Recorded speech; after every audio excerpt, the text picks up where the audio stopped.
ኦኬ ሱረቱ ሂጅር ላይ ሞገደኛ ሴጣን ሁሉ እንሆ የተከተለውን ሰው እርሱ ያጠማል ይላል። ያጠማው ማን ነው? ሴጣን። ኢብሊስ ሆይ ጌታ እኔን በማጥመምህ ይሆንብኝ ይላል። ማን ነው የሚያጠማው? አላህ። እዚህ ጋርስ አላህ ያጠመመውን ሰው ልታቀኑ ታስባላችሁ? አላህ ያሳሳተውን ሰው በእርሱ መንገድ ፈጽሞ አታገኙም ይላል። ማነው አሳሳች? አላህ ወይንስ ሴጣን? አላህ ይሆናል ማለት ነው። መጽሐፍ ቅዱስ ግን ምን ይላል? ግፈኛና አሳሳች የፈጣሪውንም መንገድ የሚጻረር ዲያብሎስ ና ተመለስ፣ ኡስታዝ ተመለስ፣ ተመለስ፣ ተመለስ።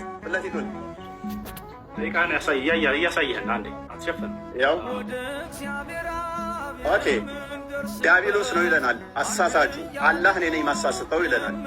ኦኬ አላህ በሻ ኖሮ አንድ ህዝብ አደርጋቸዋለሁ ግን አጠማለሁ ይላል፣ አሳስታለሁ ይላል። ዲያብሎስ ልጅ የጽድቅ ሁሉ ጠላት የቀናውን የጌታን መንገድ ከጠመመው አታርፍምን ይላል፣ ከማጣመም አታርፍምን ይላል እግዚአብሔር መጽሐፍ ቅዱሱ። አላህም ምን ይለዋል? አርፈ ተቀመጥ፣ አታጥም፣ ሰዎችን ገሃነም አትክፈት ይለዋል ማለት ነው።